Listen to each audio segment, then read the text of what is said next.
For fans of both Marvel and Fox's X-Men franchise, the words "the X-Men will return" in Avengers Doomsday trigger two unique emotions. On one hand, we have excitement balled up with our nostalgia. Patrick Stewart as Charles Xaiver, Ian McKellen returning as Magneto, and even James Marsden getting a second chance as Cyclops in a comic-accurate suit. It seems perfect. And then on the other hand, we have the feeling of fear. The former X-Men franchise is, well, complicated. We said goodbye to these characters more times than we can shake a stick at, and yet they keep bombastically returning. I mean, seriously, how many times have we thought Patrick Stewart had finally wrapped as Professor X? And with the current standings of the Marvel Cinematic Universe, the pressure is on for Avengers Doomsday not to just hit a mere home run, it must knock it out of the park and then some. And from the cast we know to be returning, since there's going to be a lot more than just them, this film is looking to be pretty crammed. The Avengers, New Avengers, Fantastic Four, X-Men, Wakandans, Steve Rogers, Victor Von Doom as the big villain we've never seen before, there's a lot going on.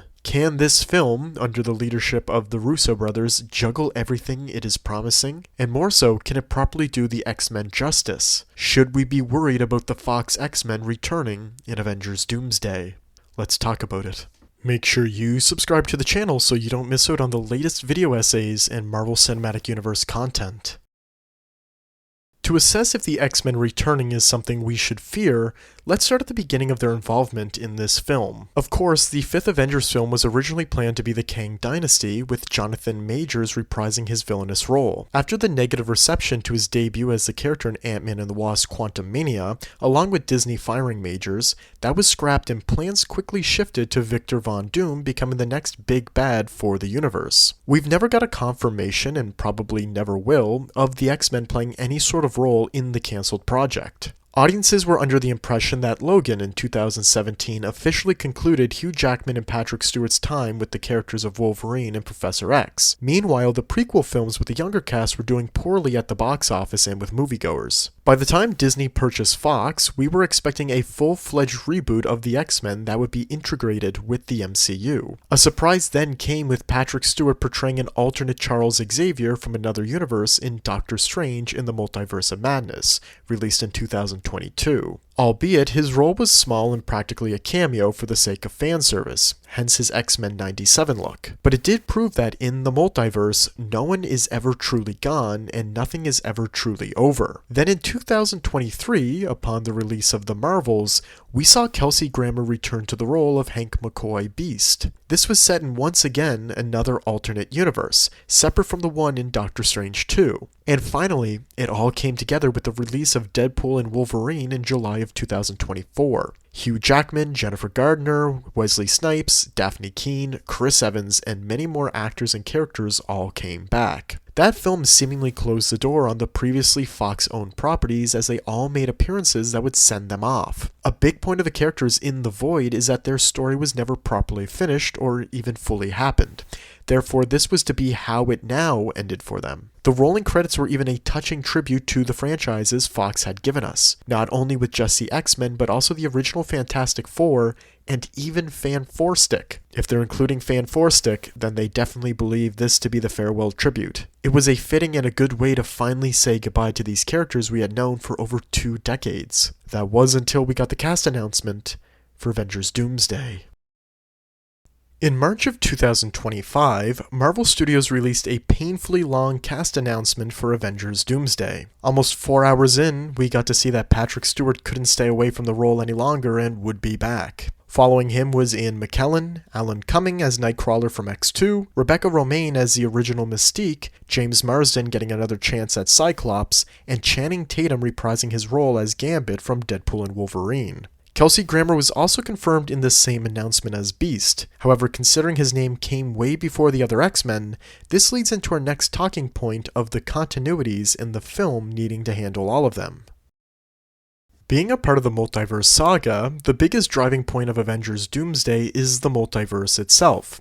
Reception to the multiverse plot in recent projects following Endgame has been less than stellar, though of course there have been a couple of hits such as Spider-Man No Way Home, Loki, and Deadpool and Wolverine. What audiences loved the most about those films were the aspect of variants. Alternate versions of your beloved characters, whether they were dead or alive, or perhaps once portrayed by a different actor, could now all show up in one project and even share the screen together. Some call it fan service, others say nostalgia baiting. Nonetheless, knowing this works and attracts moviegoers, Doomsday is bringing back this formula. Where I believe the film will get complicated and possibly lose the attention of some audiences is with its multiple continuities in the multiverse it has to balance against itself. So far as to what we know, there are 2 different X-Men variant teams appearing in this film. First, we have the X-Men that Beast is a part of from the post-credits of the Marvels. We know this is a different universe because of the X logos. And again, Kelsey Grammer's name came way before the other X-Men in the cast announcement,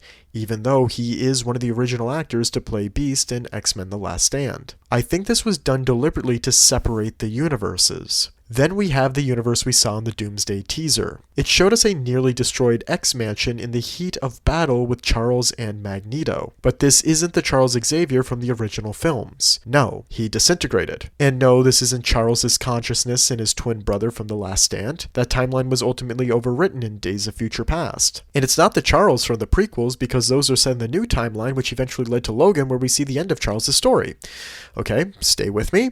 And it's not Charles from Doctor Strange in the Multiverse of Madness. He didn't survive that film. No, this isn't the Charles that Beast mentions in the Marvels either. That's a different universe. This is an entirely new Professor X that appears very similar to the Fox incarnation, in the exact same wheelchair, but it's not any of the ones we've ever met before. And you have to know this. Maybe Doomsday will explain this, however that will only bloat the film even more. And for fans who do know the difference, do they want it explained to them as if they haven't watched any of the previous films?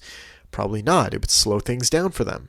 A big critique of recent endeavors by the MCU is that they are too complicated and difficult to follow or understand. This isn't the case with everyone. I absolutely loved Loki and understood each second, however many did not and did complain about it. Sometimes it's the fault of the screenwriters and sometimes it's not. But we can all agree that things in the multiverse can become unnecessarily convoluted and begin to start making no sense. I also love No Way Home, yet there comes a point where plot holes appear more and more as the film complicates itself in the realm of showing us people from alternate universes. I just can't help but feel Doomsday will suffer from the same thing. The X-Men aren't the only multiversal characters appearing. There's going to be countless worlds we must travel back and forth to. The Russo Brothers did a brilliant job of balancing the factions in Infinity War, so we can only hope they'll do the same here. We still don't know what the exact role of the X-Men will be, though we can theorize it.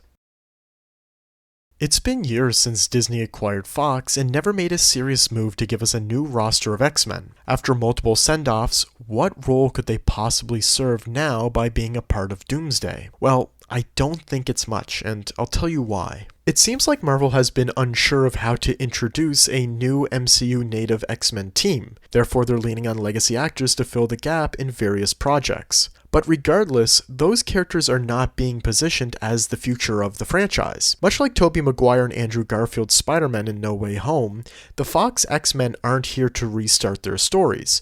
They're more so contextualizing them. Marvel is shamelessly giving us fan service and nostalgia, honoring what came before since these are the worlds that may not survive what's coming next. The difference is that No Way Home was about healing and closure on a personal level, giving us some things we had never gotten out of the characters we loved. Meanwhile, Doomsday seems to be operating on a much grander, more existential scale. Entire universes are at risk, not just individual characters. And when a universe dies, it matters more if we recognize the people living in it. They're giving us the fan service and nostalgia, making the X-Men appear as the Fox variants while simultaneously giving us the things we have desperately wanted, such as Cyclops in a comic-accurate suit actually doing something. This will be their final stand as the characters, even if we have seen a few of those already, and it's intended to be emotional. Nobody cared when Kang the Conqueror and Ant-Man and the Wasp Quantumania was destroying entire timelines. We had no connection to them, we never saw the impact, and it wasn't personal because we didn't know anyone from it. But with our beloved X-Men, now it is personal, and this will be an event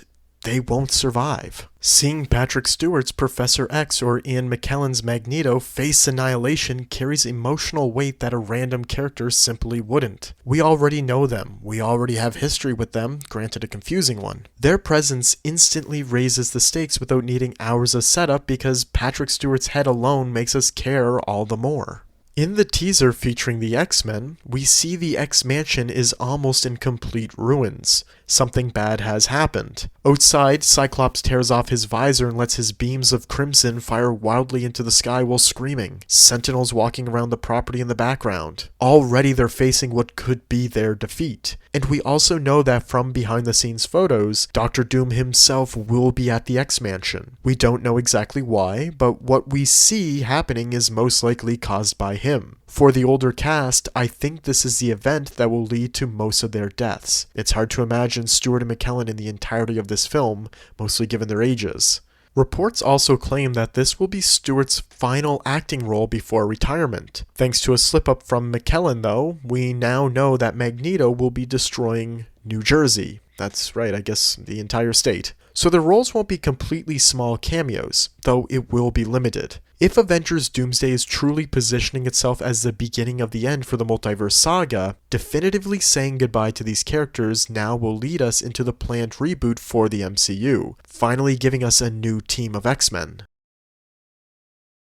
After it all, the concern remains. Can Avengers Doomsday balance reverence for the past without letting it overshadow the present? The MCU is in a delicate position right now. A lot of its projects since Endgame didn't land, and many of its newer characters need space to establish themselves as the emotional core of the franchise going forward. If the Fox X-Men dominate the conversation, the screen time, or the emotional payoff, that becomes a problem. Infinity War worked because despite its massive cast, it always knew whose story it was telling. Thanos was the real spine of the film, and we were attached emotionally to everyone else without any kind of nostalgia doing so. If Doomsday lacks that clarity, especially with a much larger cast and much more to accomplish, such as actually introducing Doom, it becomes a parade of legacy appearances without a unifying emotional through line. At that point, the Fox X-Men could feel like a distraction rather than an asset.